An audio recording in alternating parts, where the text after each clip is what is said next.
প্রিয় দেশবাসী, দেশের শিশু, কিশোর কিশোরী, তরুণ তরুণী, ছাত্রছাত্রী, বয়স্ক বৃদ্ধ, পুরুষ মহিলা সবাইকে আমার সালাম জানাচ্ছি। আসসালামু আলাইকুম। বক্তব্যের শুরুতে আমি গভীর শ্রদ্ধা জানাচ্ছি জুলাই আগস্ট মাসে ফ্যাসিবাদের বিরুদ্ধে ছাত্র শ্রমিক জনতার অভ্যুত্থানে নিহত সকল শহীদের প্রতি। আমি আরও স্মরণ করছি তাদের যারা ফ্যাসিবাদী শক্তির প্রাণঘাতী অস্ত্রের সামনে হিমালয়ের মতো দাঁড়িয়ে অন্যায়ের প্রতিবাদ করে মৃত্যুকে আলিঙ্গন করেছে, আহত হয়েছে, পঙ্গুত্ব বরণ করেছে, হারিয়েছে তাদের চোখের দৃষ্টি।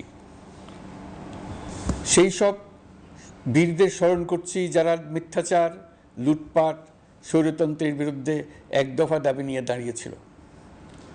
কৃতজ্ঞতা চিত্তে স্মরণ করছি আপনাদের ভাই বোনদের, আপনাদের সন্তানদের যারা এই বিপ্লবে অংশগ্রহণ করেছিল। প্রিয় দেশবাসী, আমি আগেও জানিয়েছি, আবারও জানাচ্ছি, গণ অভ্যুত্থানে সকল শহীদের পরিবারকে পুনর্বাসন করা হবে। সকল আহত শিক্ষার্থী, শ্রমিক জনতার চিকিৎসার সম্পূর্ণ ব্যয় সরকার বহন করবে। আহতদের দীর্ঘমেয়াদী এবং ব্যয়বহুল চিকিৎসা এবং শহীদদের পরিবারের দেখাশোনার জন্য স্বাস্থ্য মন্ত্রণালয়ের নেতৃত্বে একটি পূর্ণাঙ্গ তালিকা প্রস্তুত করা হয়েছে। এখন এই নতুন তথ্য পাওয়ার ভিত্তিতে এই তালিকা হালনাগাদ করা হতে থাকবে। গণ অভ্যুত্থানের শহীদদের স্মৃতি ধরে রাখতে সরকার তার যাত্রা লগ্নে জুলাই গণহত্যা স্মৃতি ফাউন্ডেশন নামে একটি ফাউন্ডেশন প্রতিষ্ঠার উদ্যোগ নেয়। এখন সেই ফাউন্ডেশন তৈরি হয়েছে। সকল শহীদ পরিবার এবং আহতদের সর্বোত্তম চিকিৎসা সহ তাদের পরিবারের সম্পূর্ণ দায়িত্ব এই ফাউন্ডেশন গ্রহণ করছে। এই ফাউন্ডেশনে দান করার জন্য দেশের সকল মানুষ এবং বিদেশে অবস্থানরত বাংলাদেশিদের আমরা আহ্বান জানাচ্ছি। গত মাসে কুমিল্লা, নোয়াখালী, সিলেট অঞ্চলে আকস্মিক বন্যা এসব এলাকার মানুষকে হতভম্ব করে দিয়েছে। এখানে বেশিরভাগ এলাকায় কোনোদিন বন্যা হয়নি। তারা বন্যা মোকাবেলা করে অভ্যস্ত নন। দেশপ্রেমিক সশস্ত্র বাহিনী তাৎক্ষণিকভাবে বন্যা আক্রান্ত সবাইকে রক্ষার জন্য এগিয়ে আসে।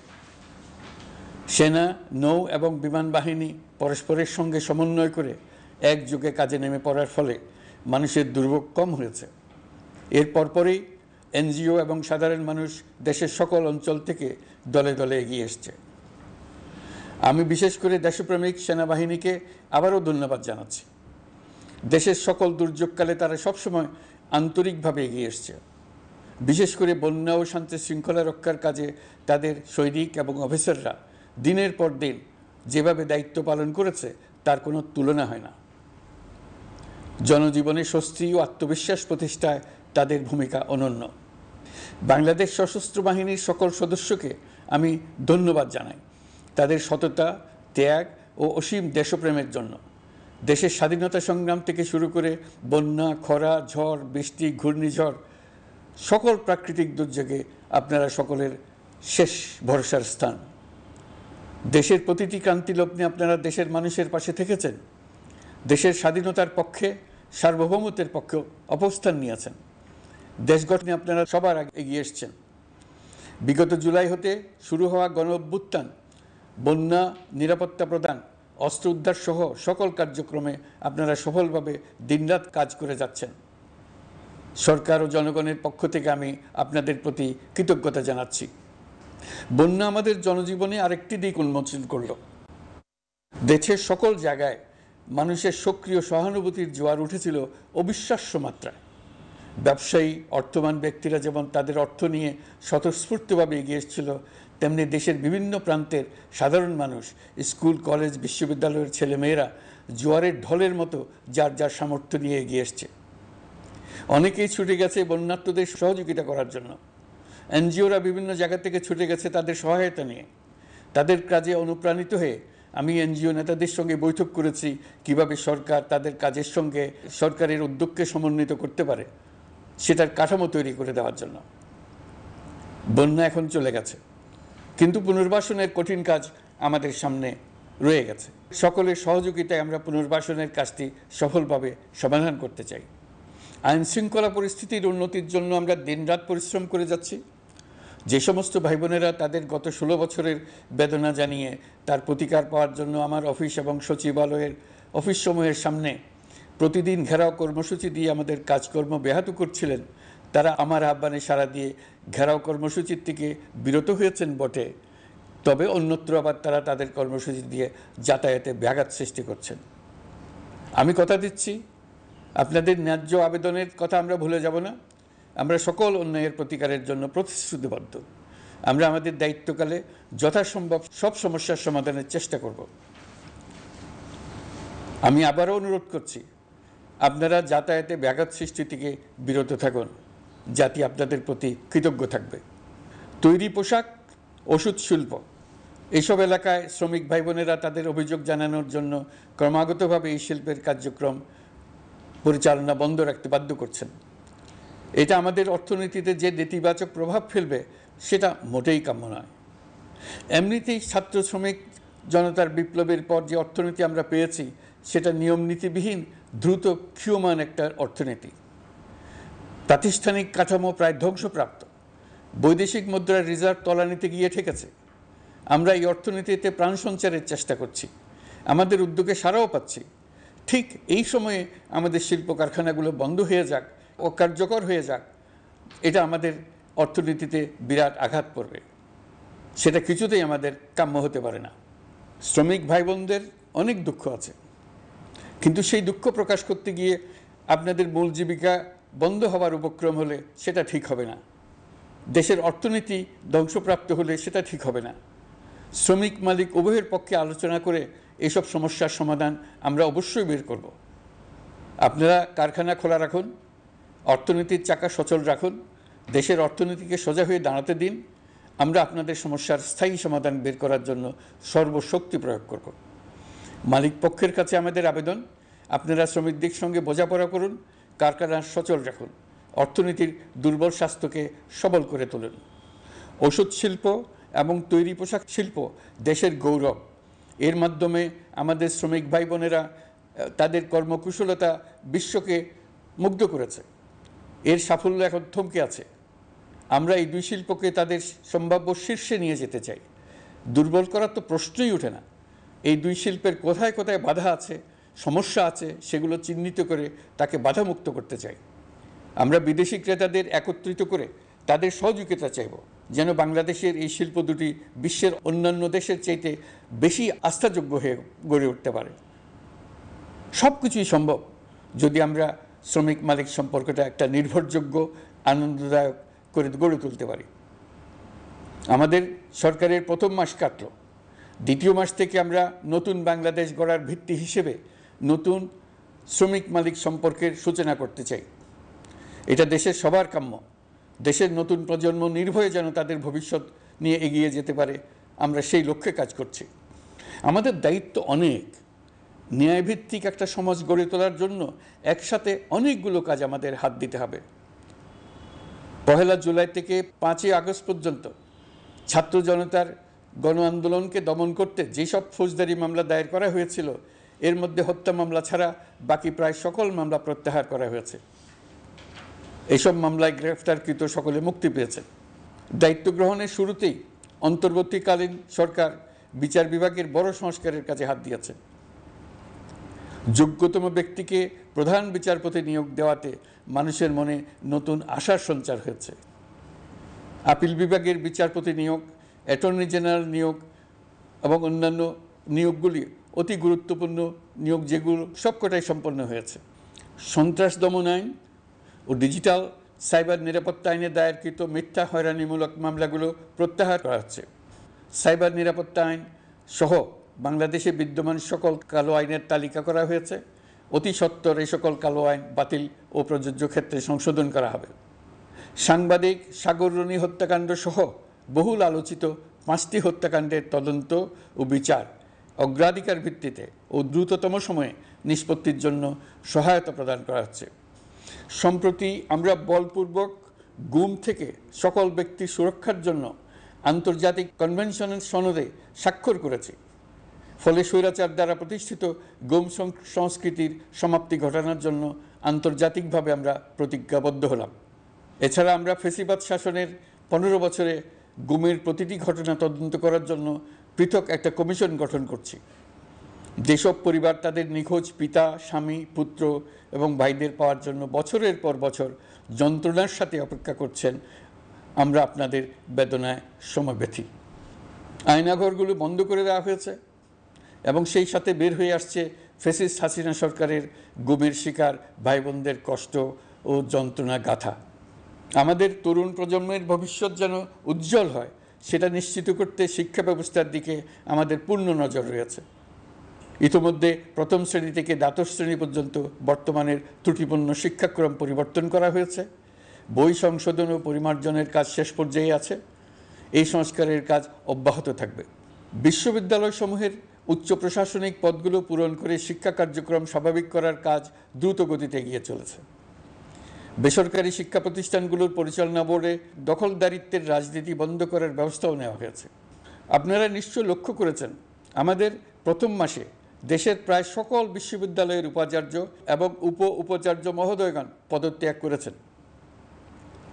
উচ্চশিক্ষার ক্ষেত্রে এটা বিরাট শূন্যতার সৃষ্টি করেছে। প্রথম মাসে আমরা ক্রমাগতভাবে প্রতিটি বিশ্ববিদ্যালয়ে সবার কাছে গ্রহণযোগ্য এমন উপাচার্য এবং উপাচার্য নিয়োগ দেওয়ার কাজ শুরু করেছে। এর ফলে সকল সরকারি এবং বেসরকারি বিশ্ববিদ্যালয়গুলোতে নতুন উদ্যমে কাজ শুরু করার পরিবেশ সৃষ্টি হয়েছে। সংবাদ মাধ্যম ও মত প্রকাশের পূর্ণ স্বাধীনতা ইতিমধ্যে নিশ্চিত করা হয়েছে। আমরা সবাইকে বলে দিয়েছি, আপনারা মন খুলে আমাদের সমালোচনা করুন, আমরা সবার মতামতের প্রতি শ্রদ্ধাশীল। মিডিয়া যাতে কোনো রকম বাধা বিপত্তি ছাড়া নির্বিঘ্নে তাদের কাজ করতে পারে, সেজন্য একটা মিডিয়া কমিশন গঠন করা সরকারের সক্রিয় বিবেচনাধীন। আরও যেসব কমিশন সরকার সহ অন্য সবাইকে জবাবদিহিতার আওতায় আনতে পারে, আমরা তাদের পুনর্গঠন ও সংস্কারের উদ্যোগ নিয়েছি, যাতে তারা আরও শক্তিশালী হয়, জনকল্যাণে কাজ করে। দায়িত্ব গ্রহণের পর বিভিন্ন দেশের সরকার প্রধান টেলিফোনে এবং শুভেচ্ছা বার্তা পাঠিয়ে আমাকে অভিনন্দন জানিয়েছেন। বিভিন্ন দেশের রাষ্ট্রদূত এবং হাই কমিশনারবৃন্দ আমার সাথে সাক্ষাৎ করে দ্বিপাক্ষিক সহযোগিতা বৃদ্ধির আশ্বাস দিয়েছেন। আমার অনুরোধে সংযুক্ত আরব আমিরাতের 57 জন বাংলাদেশি যারা ফ্যাসিবাদ বিরোধী বিক্ষোভে অংশগ্রহণ করা বিভিন্ন মেয়াদে কারাদণ্ডে দণ্ডিত হয়েছিলেন, তাদের সাধারণ ক্ষমা ঘোষণা করেছেন সে দেশের সরকার। ইতিমধ্যে তাদের কয়েকজন দেশে ফিরে এসেছেন। এই ক্ষমা প্রদর্শন ছিল অতি বিরল একটি ঘটনা। এই জন্য আমি সংযুক্ত আরব আমিরাতের রাষ্ট্রপতি শেখ মোহাম্মদ বিন জায়েদ আল নাহিয়ানকে ধন্যবাদ ও কৃতজ্ঞতা জানিয়েছি আপনাদের সবার পক্ষ থেকে। যে সমস্ত সরকার প্রধানের সঙ্গে আমার টেলিফোনে যোগাযোগ হয়েছে, তাদের মধ্যে রয়েছেন ভারতের প্রধানমন্ত্রী নরেন্দ্র মোদী, পাকিস্তানের প্রধানমন্ত্রী শাহবাজ শরীফ। আমরা ভারত এবং অন্যান্য প্রতিবেশী রাষ্ট্রসমূহের সঙ্গে সুসম্পর্ক চাই, তবে সেই সম্পর্ক হতে হবে ন্যায্যতা এবং সমতার ভিত্তিতে। ভারতের সাথে আমরা ইতিমধ্যে বন্যা মোকাবেলায় উচ্চ পর্যায়ে দ্বিপাক্ষিক সহযোগিতার আলোচনা শুরু করেছি। দক্ষিণ এশিয়ায় আঞ্চলিক সহযোগিতা বৃদ্ধির লক্ষ্যে আমি সার্ক রাষ্ট্রগোষ্ঠী পুনর্জীবিত করার উদ্যোগ নিয়েছি। আমরা চাই আমাদের দেশ যেন একটি গণতান্ত্রিক দেশ হিসেবে বিশ্বের কাছে সম্মানের সাথে পরিচিত হয়। দেশের পরিকল্পনা যেন দেশের মানুষ কেন্দ্রিক হয়, কোনো নেতা বা দল কেন্দ্রিক না হয়। আমরা স্বৈরাচারী হাসিনা সরকারের অহেতুক কোটি কোটি টাকা ব্যয়ের প্রকল্প বাস্তবায়িত হতে দেখেছি, যেগুলো কখনোই দেশের মানুষের জন্য ছিল না, বরং এর সাথে জড়িত ছিল কুৎসিত আমিত্ব এবং বিশাল আকারের চুরি।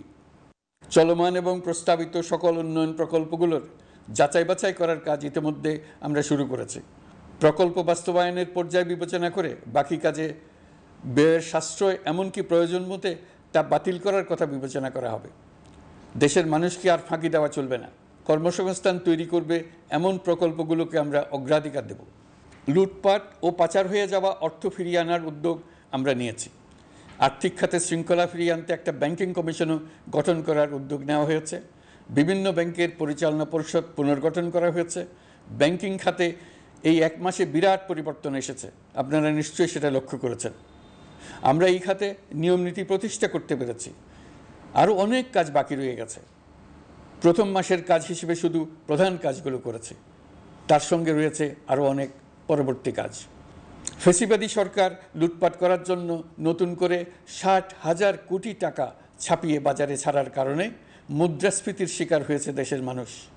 এই অতুলনীয় মুদ্রাস্ফীতি নিয়ন্ত্রণ অন্তর্বর্তী সরকারের অন্যতম প্রধান লক্ষ্য। মুদ্রাস্ফীতি নিয়ন্ত্রণের লক্ষ্যে পলিসি সুদের হার বৃদ্ধি করে 9% উন্নীত করা হয়েছে। মূল্যস্ফীতি থেকে সাধারণ মানুষকে সুরক্ষা দেওয়ার উদ্দেশ্যে ওএমএস খাদ্যবান্ধব কর্মসূচি সহ সুলভ মূল্যে প্রান্তিক মানুষের কাছে নিত্য প্রয়োজনীয় দ্রব্য সরবরাহ চলমান রাখা হয়েছে। মূল্যস্ফীতি মোকাবেলায় চলতি অর্থবছরে চাল ও গম আমদানির জন্য 5,800 কোটি টাকা, আভ্যন্তরীণ সংগ্রহের জন্য 8,900 কোটি টাকা এবং খাদ্য ভর্তুকির 3টি প্রোগ্রামের জন্য 7,360 কোটি টাকা বরাদ্দ রাখা হয়েছে। বিভিন্ন স্টেক হোল্ডারের সাথে সভা করে মূল্যস্ফীতি নিয়ন্ত্রণের করণীয়সমূহ চিহ্নিত করা হয়েছে। পরিচালন ও উন্নয়ন ব্যয় যৌক্তিক পরিমাণে হ্রাস করার জন্য কার্যক্রম গ্রহণ করা হয়েছে। কৃষিপণ্য উৎপাদনের জন্য সার আমদানির ক্ষেত্রে প্রয়োজনীয় বৈদেশিক মুদ্রার সরবরাহ নিশ্চিত করার পদক্ষেপ নেওয়া হয়েছে। প্রকৃত চাষিগণ যাতে কৃষি ঋণ পেয়ে থাকেন তা নিশ্চিত করার উদ্যোগ নেওয়ার পাশাপাশি কৃষি ঋণের পরিমাণ বৃদ্ধি করা হয়েছে। মার্কিন ডলারের বিপরীতে টাকার বিনিময় হার স্থিতিশীল রাখার লক্ষ্যে বৈদেশিক মুদ্রার বিনিময় হারকে বাজারভিত্তিক করা হয়েছে। কালো টাকা সাদা করার অনৈতিক অনুমতি বাতিল করা হয়েছে। বৈদেশিক মুদ্রার রিজার্ভ বৃদ্ধি করতে বিভিন্ন উন্নয়ন সহযোগীদের কাছ থেকে বাজেট সাপোর্ট চাওয়া হয়েছে। আন্তর্জাতিক মুদ্রা তহবিল থেকে অতিরিক্ত 3 বিলিয়ন মার্কিন ডলার, বিশ্বব্যাংক থেকে অতিরিক্ত 1 বিলিয়ন ডলার, জাইকা থেকে অতিরিক্ত 1 বিলিয়ন মার্কিন ডলার প্রদানের অনুরোধ করা হয়েছে। রূপপুর পারমাণবিক বিদ্যুৎ কেন্দ্র নির্মাণ প্রকল্পের অগ্রিম অর্থ পরিশোধ এবং বকেয়া পাওনা নিয়ে রাশিয়ান ফেডারেশনের সাথে অর্থ মন্ত্রণালয়ের আলোচনা চলছে। পাইপলাইনে থাকা 48 বিলিয়ন মার্কিন ডলার বৈদেশিক সহায়তা ব্যবহারের উদ্যোগ নেওয়া হয়েছে। মেগা প্রকল্পের নামে লুটপাট বন্ধের পাশাপাশি স্বাস্থ্য ও শিক্ষা খাতে বরাদ্দ বৃদ্ধির পরিকল্পনা গ্রহণ করা হয়েছে। বৈদেশিক মুদ্রার রিজার্ভের উপর চাপ কমানোর লক্ষ্যে রাশিয়া এবং চীন থেকে প্রাপ্ত ঋণের সুদের হার কমানো এবং ঋণের মেয়াদ বৃদ্ধির জন্য অনুরোধ জানানো হয়েছে। সকল উন্নয়ন সহযোগীদের সাথে সম্পর্ক আরও নিবিড় করার উদ্যোগ নেওয়া হয়েছে। সকল অর্থনৈতিক সূচক এবং পরিসংখ্যানের প্রকৃত মান বা সংখ্যা প্রকাশের জন্য নির্দেশনা প্রদান করা হয়েছে। জিডিপি, মূল্যস্ফীতি ইত্যাদি সঠিক উপাত্ত সংগ্রহ, প্রাক্কলন ও প্রকাশের জন্য নির্দেশনা দেওয়া হয়েছে। জাতীয় রাজস্ব বোর্ড এবং অর্থ বিভাগের রাজস্ব আয় সম্পর্কিত উপাত্তের মধ্যে পার্থক্য নিরসনে উদ্যোগ নেওয়া হয়েছে। প্রকৃত রপ্তানি আয় নিরূপণ এবং প্রকাশের নির্দেশনা দেওয়া হয়েছে। জাতীয় রাজস্ব বোর্ডের অটোমাইজেশনের লক্ষ্যে পরিকল্পনা গ্রহণ করা হয়েছে। পুঁজিবাজারকে স্বাভাবিক ধারায় ফিরিয়ে আনতে সিকিউরিটি এক্সচেঞ্জ কমিশন পুনর্গঠন করা হয়েছে। নিত্য প্রয়োজনীয় পণ্য সামগ্রীর সরবরাহ স্বাভাবিক রাখার নিমিত্তে ব্যবসায়ী, শিল্প মালিক ও ব্যবসায়ী সংগঠনের সাথে সভা করা হচ্ছে এবং তাদের মতামতের ভিত্তিতে বিভিন্ন ব্যবস্থা গ্রহণ করা হচ্ছে। বিদ্যমান মজুদ ও ঘাটতি মূল্যায়ন করে ভবিষ্যৎ চাহিদা পর্যালোচনা করে স্থানীয় উৎপাদন বৃদ্ধির পাশাপাশি আমদানি পর্যায়ে বিভিন্ন জটিলতা দূরীকরণ, বন্দর ও বড় মোকামসহ পরিবহন ব্যবস্থার বিভিন্ন সমস্যা সমাধানে সংশ্লিষ্ট সকল মন্ত্রণালয়, দপ্তর, বিভাগকে প্রয়োজনীয় নির্দেশ দেওয়া হয়েছে। এই জন্য তেল, চিনি, ডিম ও মাংস উৎপাদনকারী বৃহৎ প্রতিষ্ঠানসমূহের সাথে সভা ও মতবিনিময় করা হচ্ছে। নিত্য প্রয়োজনীয় কিছু দ্রব্যাদি যেমন পেঁয়াজ, আলু এসবের দাম আরও কমানোর জন্য বিদ্যমান শুল্ক হার হ্রাসের বিষয়ে এনবিআরকে প্রয়োজনীয় নির্দেশনা দেওয়া হয়েছে। ইতোমধ্যে এনবিআর পেঁয়াজ, আলু ও কতিপয় কীটনাশকের ক্ষেত্রে আমদানি শুল্ক হ্রাস এবং ক্ষেত্র বিশেষে রেগুলেটরি শুল্ক প্রত্যাহার করে এসআরও জারি করেছে। নিম্ন আয়ের 1 কোটি পরিবারকে টিসিবির মাধ্যমে হ্রাসকৃত মূল্যে কিছু পণ্য যেমন পরিবার প্রতি চাল মাসে 5 কেজি, সয়াবিন তেল মাসে 2 কেজি, মসুর ডাল মাসে 2 কেজি দেওয়া হচ্ছে। এটি সামনের দিনগুলোতে অব্যাহত রাখা হবে। সরকার দায়িত্ব গ্রহণের পর জনপ্রত্যাশা অনুযায়ী বিদ্যুৎ, জ্বালানি ও খনিজ সম্পদ মন্ত্রণালয় হতে বিদ্যুৎ ও জ্বালানির দ্রুত সরবরাহ বৃদ্ধি আইনের অধীনে চলমান সকল প্রকার নেগোসিয়েশন, প্রকল্প বাছাই এবং ক্রয় প্রক্রিয়াকরণ কার্যক্রম আপাতত স্থগিত করা হয়েছে। গত 1.5 দশকে এই আইন ব্যবহার করে লক্ষ কোটি টাকা লুটপাট হয়েছে। বিদ্যুৎ, জ্বালানি ও খনিজ সম্পদ মন্ত্রণালয়ের আওতাধীন কোম্পানিসমূহে অধিকতর স্বচ্ছতা ও জবাবদিহিতা আনার লক্ষ্যে কোম্পানিসমূহের পরিচালনা পর্ষদ পুনর্গঠন করা হয়েছে। প্রকৌশল, ভূতত্ত্ব এবং খনিজ হিসাব বিষয়ে অধ্যয়ন করেছে এমন ছাত্র প্রতিনিধি অন্তর্ভুক্ত করার জন্য উদ্যোগ গ্রহণ করা হয়েছে। এই খাতে অধিকতর সক্ষমতা, গতিশীলতা এবং জবাবদিহিতা নিশ্চিত করার লক্ষ্যে বিশেষজ্ঞগণের সমন্বয়ে একটি কমিটি গঠন করা হয়েছে। জ্বালানি তেলের মূল্য জনপ্রত্যাশা অনুযায়ী সহনশীল রাখতে অকটেন ও পেট্রোলের দাম 6 টাকা, ডিজেল ও কেরোসিনের দাম 1 টাকা 25 পয়সা কমানো হয়েছে। 37 দিন বন্ধ থাকার পর গত 25 আগস্ট হতে মিরপুর 10 ও কাজীপাড়া স্টেশন ছাড়া বাকি সব স্টেশনে মেট্রো রেল পুনরায় চালু করা হয়েছে। ভুয়া মুক্তিযোদ্ধাদের চিহ্নিত করার লক্ষ্যে বিশেষ করে মুক্তিযুদ্ধের সময় যাদের বয়স 12.5 বছরের কম ছিল তাদের মুক্তিযুদ্ধ তালিকা হতে বাতিলের জন্য সুপ্রিম কোর্টে লিভ টু আপিলের পদক্ষেপ গ্রহণ করা হয়েছে। মুক্তিযোদ্ধা কল্যাণ ট্রাস্টের আওতাধীন বেদখলকৃত স্থাবর সম্পত্তি উদ্ধারে প্রয়োজনীয় ব্যবস্থা গ্রহণ করা হয়েছে। গৃহায়ন ও গণপূর্ত মন্ত্রণালয় কর্তৃক গৃহীত বরিশাল, রংপুর, ময়মনসিংহ উন্নয়ন কর্তৃপক্ষ আইন এর খসড়া তৈরির কার্যক্রম নেওয়া হয়েছে। পূর্বাচল নতুন শহর প্রকল্প, ঢাকার আশেপাশে স্যাটেলাইট সিটি নির্মাণের রোডম্যাপ চূড়ান্তকরণের উদ্যোগ নেওয়া হয়েছে। বিধি বহির্ভূত প্রদত্ত প্লট ও ফ্ল্যাটের বরাদ্দ বাতিলের উদ্যোগ নেওয়া হয়েছে। প্রিয় দেশবাসী, আপনাদের আমাদের সন্তানদের জন্য একটি গণতান্ত্রিক বাংলাদেশের রূপরেখা তৈরি করতে আমরা দৃঢ় প্রতিজ্ঞ। আর যেন আমাদের কোনো স্বৈরাচারের হাতে পড়তে না হয়। আমরা যাতে বলতে পারি আমরা একটি গণতান্ত্রিক দেশে বসবাস করি, আমরা যাতে সকলেই দাবি করতে পারি যে এই দেশটি আমাদের, আমরা সেই লক্ষ্যেই কাজ করছি। কেউ আইন নিজের হাতে তুলে নেবেন না। আইন নিজের হাতে তুলে নিয়ে কেউ সমাজে বিশৃঙ্খল পরিবেশ সৃষ্টি করলে আমরা তাকে অবশ্যই শাস্তির আওতায় নিয়ে আসব। আমরা একটি সাম্প্রদায়িক সম্প্রীতির দেশ। ধর্মীয় সম্প্রীতি বিনষ্ট হয় এমন কোনো কাজ কেউ কোনোভাবেই করবেন না।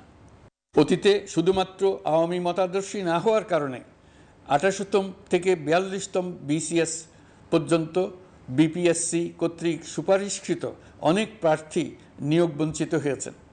8ই আগস্ট পরবর্তী সময়ে এর মধ্যে এদের 259 জনকে নিয়োগ দেওয়া হয়েছে।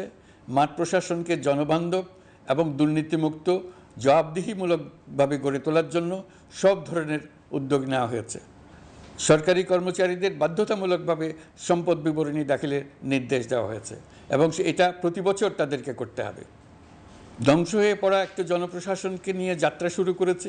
মন্ত্রণালয়গুলোর উচ্চতম পদে যারা নিয়োজিত ছিলেন তারা অনেকে দায়িত্ব ছেড়ে চলে গেছেন, কিংবা পদে থাকলেও সহকর্মীদের চাপের মুখে কাজ করতে পারছিলেন না, বাধ্য হয়ে পদত্যাগ করেছেন।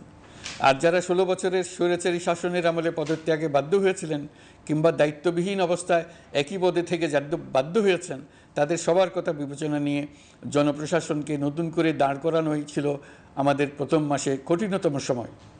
আবার সকল সমস্যার সমাধান করে একটি নতুন জনপ্রশাসন কাঠামো দাঁড় করাতে পেরেছি, এটাই আমাদের প্রথম মাসের সবচাইতে বড় অর্জন। আমার বিশ্বাস এই জনপ্রশাসন জনগণের ইচ্ছা পূরণে সর্বোচ্চ অবদান রাখতে পারবে। অতি স্বল্প জনবল নিয়ে দাপ্তরিক কার্যক্রম শুরু করা হলেও প্রথম দিকে বিভিন্ন মন্ত্রণালয় ও বিভাগ থেকে পাঠানো বিবিধ প্রস্তাব দ্রুত গতিতে এবং আইনগত সমস্ত বাধ্যবাধকতা মেনে সিদ্ধান্ত নেওয়া হয়েছে। গত 1 মাসে বিভিন্ন মন্ত্রণালয় ও বিভাগ 198টি অতি গুরুত্বপূর্ণ বিষয়ে সিদ্ধান্ত নিয়েছে। জনপ্রশাসনের 135 জন অতিরিক্ত সচিব, 227 জন যুগ্ম সচিব এবং 120 জন উপসচিবকে পদোন্নতি প্রদান করা হয়েছে। 59টি জেলার জেলা প্রশাসককে প্রত্যাহার করা হয়েছে এবং নতুন 59 জন জেলা প্রশাসককে নিয়োগ দেওয়া হয়েছে। 67 জন কর্মকর্তার চুক্তিভিত্তিক নিয়োগ বাতিল করা হয়েছে। 10 জন যুগ্ম সচিব, 8 জন অতিরিক্ত সচিব, 6 জন সচিবকে ওএসডি করা হয়েছে। বাংলাদেশ পুলিশের 80 জন ডিআইজি, 30 জন পুলিশ সুপার সহ 110 জনকে পদোন্নতি প্রদান করা হয়েছে। 1 জন ডিআইজি, 1 জন এডিশনাল ডিআইজি, 4 জন পুলিশ সুপারকে চাকরিতে পুনর্বহাল করা হয়েছে। আইজিপি সহ 10 জন অতিরিক্ত আইজি, 88 জন ডিআইজি, 21 জন এডিশনাল ডিআইজি, 177 জন পুলিশ সুপার সহ মোট 297 জন কর্মকর্তাকে বদলি করা হয়েছে। ছাত্র শ্রমিক জনতার বিপ্লবের মূল লক্ষ্য ছিল গণভবন। এটা ছিল স্বৈরাচারের কেন্দ্রবিন্দু। এই সরকার বিপ্লবের প্রতি সম্মান দেখিয়ে গণভবনকে বিপ্লবের জাদুঘর হিসেবে ঘোষণা দিয়েছে। ছাত্র জনতার ক্ষোভকে স্থায়ীভাবে তুলে ধরার জন্য গণভবনের আর কোনো সংস্কার করা হবে না। ছাত্র জনতার ক্ষোভের মুখে তা যে অবস্থায় দাঁড়িয়েছিল সেই অবস্থায় তাকে রাখা হবে। যেসব মূল্যবান সামগ্রী জনতা নিয়ে গিয়েছিল সেগুলো অনেক ফেরত দিয়ে গেছেন। যারা নিয়ে গিয়েছেন তারা নিজেরাই ফেরত দিয়ে গেছেন। তাদের আমরা দেশবাসীর পক্ষ থেকে ধন্যবাদ জানাচ্ছি। আরও কিছু জিনিস পাওয়া যায়নি, যারা নিয়ে গেছেন তাদের কাছে আমাদের অনুরোধ থাকবে তারা যেন এইসব সামগ্রী ফেরত দিয়ে যান। আমরা উল্লেখ করব এইসব বিক্ষুব্ধ জনতা নিয়ে গিয়েছিল, কিন্তু বিজয়ের পর তারা আবার জাদুঘরে প্রতি সম্মান দেখিয়ে এগুলো ফেরত দিয়ে গিয়েছেন। আমরা নতুন বাংলাদেশকে একটা পরিবেশ বান্ধব এবং জীববৈচিত্র্যময় দেশ হিসেবে গড়ে তোলার উদ্যোগ নিয়েছি। এটি তরুণদের আকাঙ্ক্ষা, আমাদের সবারই আকাঙ্ক্ষা। সেই লক্ষ্যে আমি প্রথমেই একটি ক্ষুদ্র পদক্ষেপ নিয়েছি। আমার বাসভবন এবং সমগ্র সচিবালয়ে প্লাস্টিকের পানির বোতল ব্যবহার নিষিদ্ধ করেছে। ইতিমধ্যে সুপার শপগুলোতে পলিথিনের শপিং ব্যাগ ব্যবহার বন্ধ করার উদ্যোগ নেওয়া হয়েছে। গত কয়েক দশকে যে পরিমাণ নদী দূষণ হয়েছে, আমরা তা বন্ধ করার উদ্যোগ নিয়েছি। আমরা সংস্কার চাই। আমাদের একান্ত অনুরোধ, আমাদের উপর যে সংস্কারের গুরু দায়িত্ব দিয়েছেন, সেই দায়িত্ব দিয়ে আপনারা দর্শকের গ্যালারিতে চলে যাবেন না। আপনারা আমাদের সঙ্গে থাকুন, আমরা একসঙ্গে সংস্কার করব। এটা আমাদের সবার দায়িত্ব।